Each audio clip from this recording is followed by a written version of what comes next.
Episode 6 ORA-04031 and Shared Pool Fragmentation, the killer of production databases and how to fix it without a restart. 60 seconds, not 30 minutes. Ready, let's go. Quick story before we dive in. 3 a.m., the alert log shows ORA-04031 unable to allocate 4096 bytes of shared memory. The on-call DBA runs the checklist. V$SG stat shows 3.2 gigabytes free. Everything looks fine. Panics anyway. Bounces the database. 30-minute outage. Comes back. Application reconnects. Everyone breathes. 4 minutes later, ORA-04031 again. Manager on the phone. Second bounce. Another 30 minutes down. Comes back. 4 minutes later. Third ORA-04031. Now the senior DBA joins the call, runs one query against $X ksms and sees it.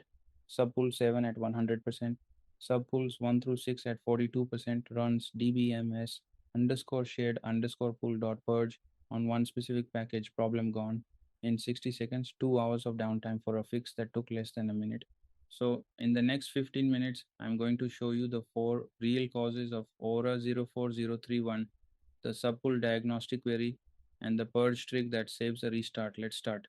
Quick roadmap. Here's what you're getting today. Number one, what ORA-04031 actually is and isn't. Fragmentation versus true out of memory, the critical distinction.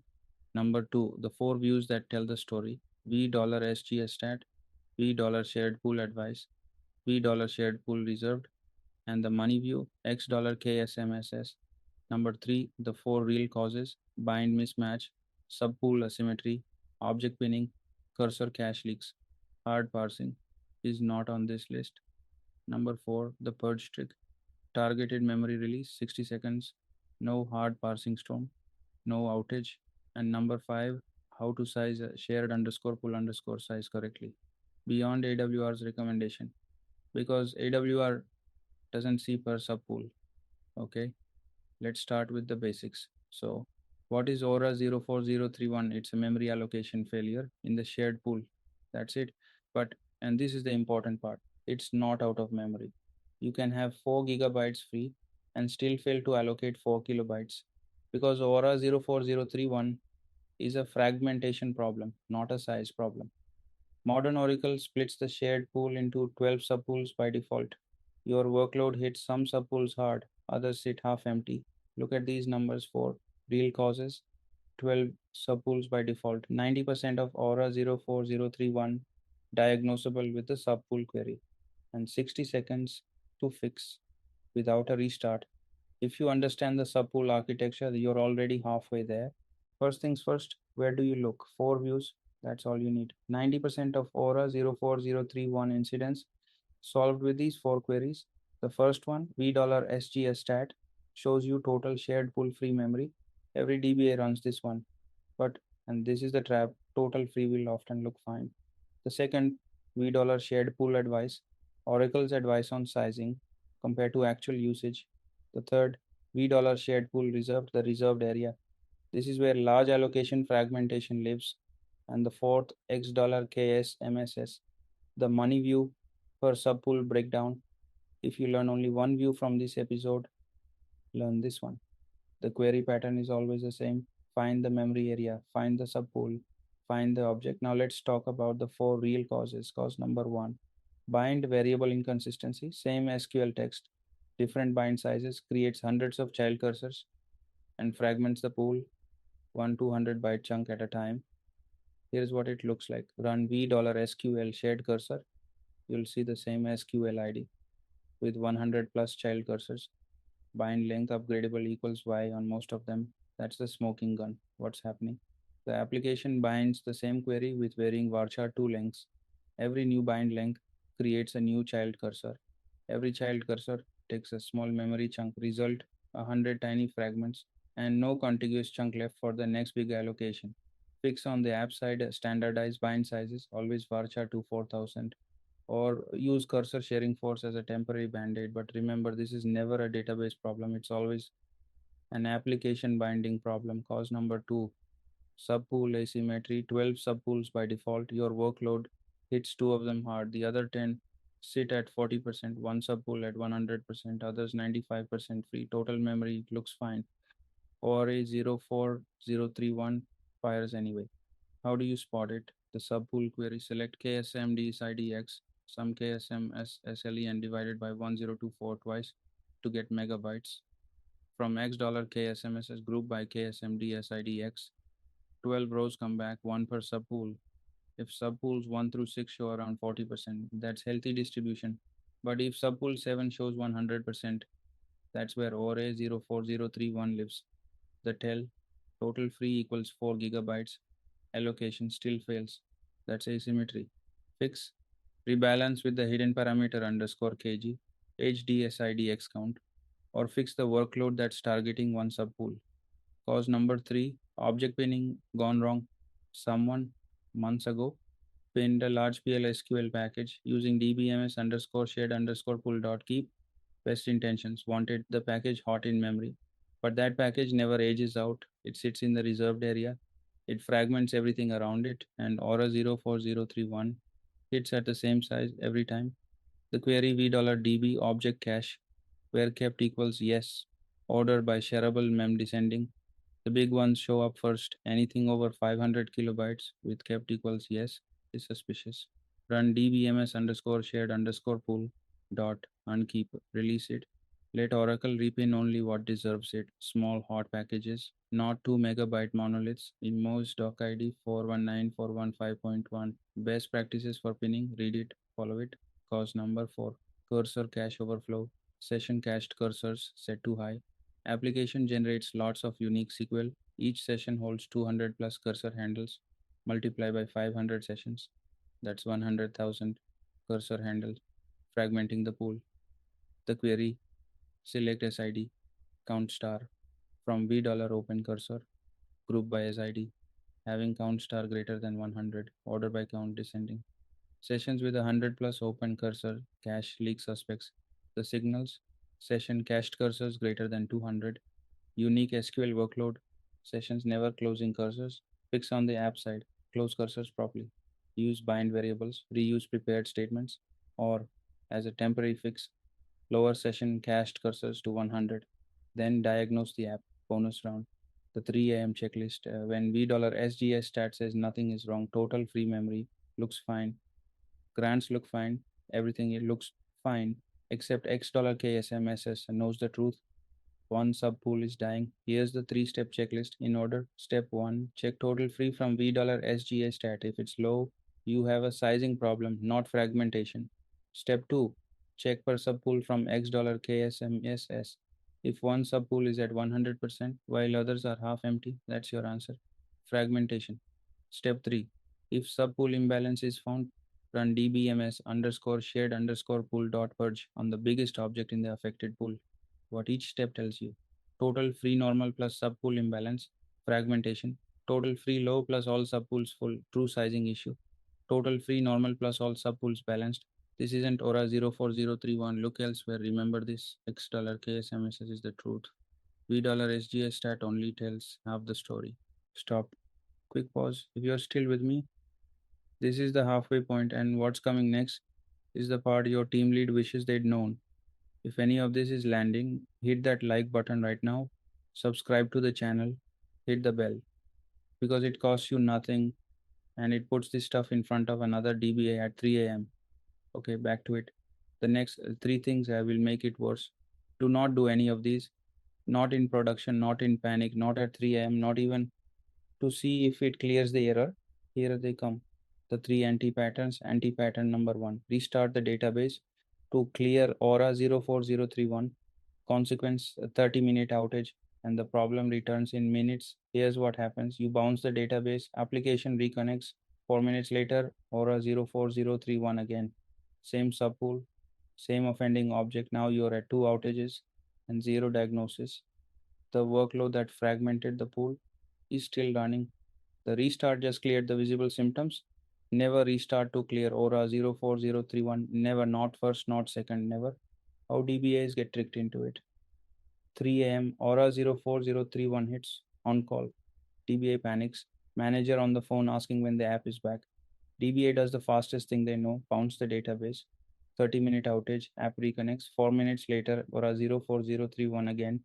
Panic doubles, another bounce. 15 minutes later, a third ORA-04031.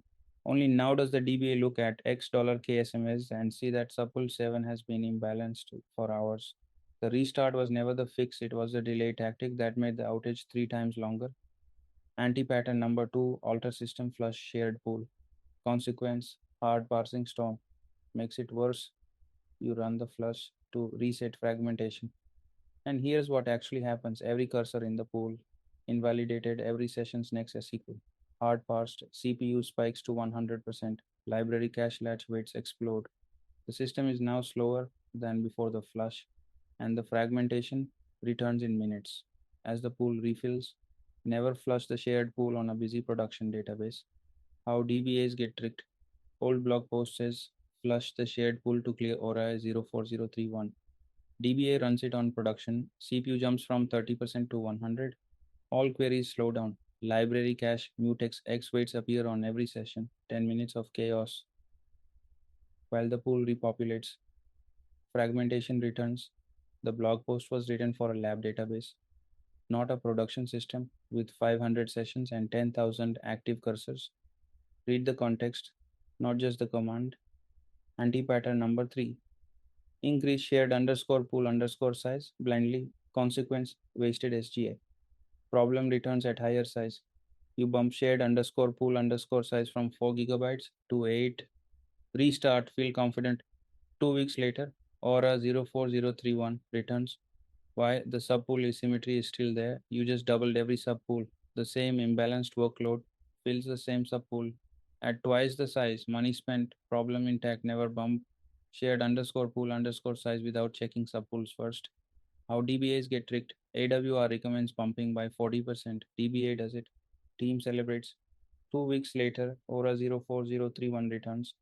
DBA doubles it again, then quadruples. SGA balloons to 32 gigabytes. Database swaps. Performance collapses.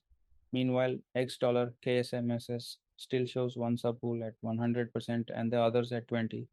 AWR never sees per subpool. Sizing was never the answer. Fix asymmetry first, then size if needed. Now the playbook. How senior DBAs fix ORA-04031 in 60 seconds. Step 1. Query X dollar ksmss first. Find the imbalanced subpool, not total free memory. Per subpool distribution is where the tail lives. Step 2. Find the offending object with $DB object cache. Order by shareable mem descending. The top 10 objects tell the fragmentation story. Step 3. Use DBMS underscore shared underscore pool dot purge on the specific object. Targeted memory release, 60 seconds, no hard parsing storm, no outage. Step 4. If purge fails, flush one subpool with the hidden parameter. Modern Oracle lets you target one subpool, not the whole thing. Precision beats brute force. Step 5. Fix the workload cause. Bind size, pinning, cursor cache. The 60-second purge is temporary. The permanent fix is on the application side. 5 steps, 60 seconds, no downtime. Now, the documentation. Every senior DBA brings a case file to Oracle support every time. Look at this template. File name ORA-4031, dated.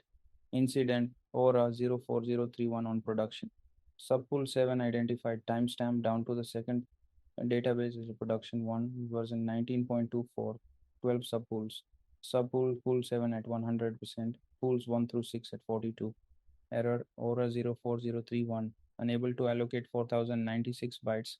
Object application schema dot large package, pinned since January, 12 megabyte shareable. Hypothesis evidence MOS reference action. MOS doc ID 396940.1. Troubleshooting ORA-04031. Bookmark it. Bring this case file to every SR. Support engineers love a DBA who did the work. Here is the war story. Real timeline, real outage, 3:04 a.m. Alert log ORA-04031. Unable to allocate 4096 bytes. App team page 307. On-call DBA runs $SG stat. Sees 3.2 gigabytes free. Everything looks fine. Panics. 318. First restart. 30-minute outage. Database comes back. Application reconnects. Everyone breathes. 352. 4 minutes after startup. ORA-04031 again. Same message. Manager escalates to the VP. 415. Second restart. Another 30 minutes down. Database comes back 4 minutes later. Third ORA 04031, panic 522. Senior DBA joins the call. First question: did anyone check per subpool? Team hasn't heard the term. 535. Senior DBA runs the $X ksmss query. Sees subpool 7 at 100%. Subpools 1 through 6 at 42. Runs $DB object cache. Finds application schema.large package. Pinned since January. 12 megabytes shareable. 536. Runs dbms underscore shared underscore pool dot purge on the package. Subpool 7 drops from 100% to 30 instantly. Third ORA-04031 was the last.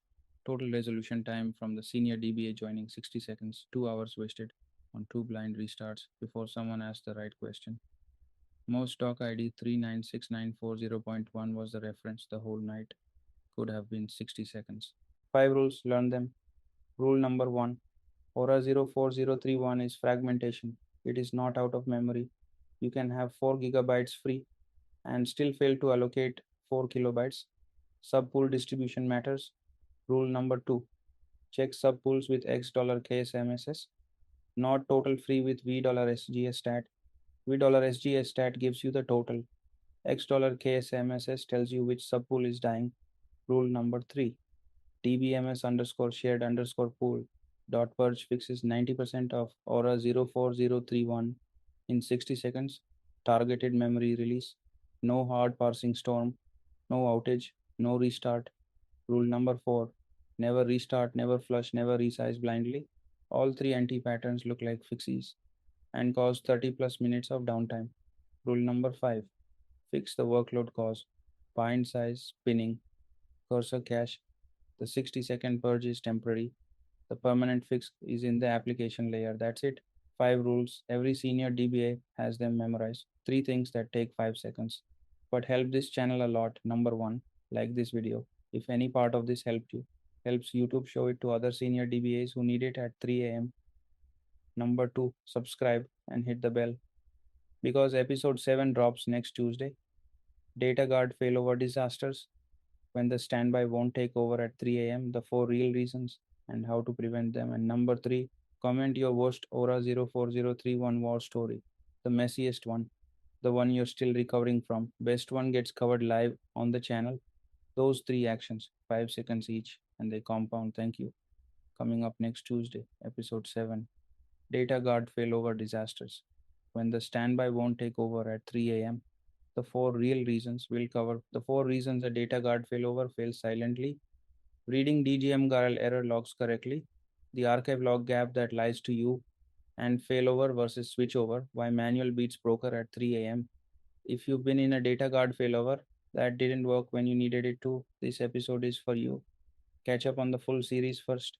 Episode 1, High CPU. Episode 2, Slow Query Hell. Episode 3, Hidden Parameters. Episode 4, Rack Node Eviction. Episode 5, Aura 600. And episode 6, that's this one. Playlist link in the description. Reach out anytime. Support at dbnexus.co.in or WhatsApp US +918169158909. Thank you for watching. See you next Tuesday. Want the complete recorded Oracle DBA course? Visit www.dbnexus.co.in. Live Oracle DBA training, rack performance tuning, real world consulting. WhatsApp or call for training and course inquiries +918169158909 or email support@dbnexus.co.in. Like, subscribe, share. Help us reach more Oracle DBAs. See you Tuesday.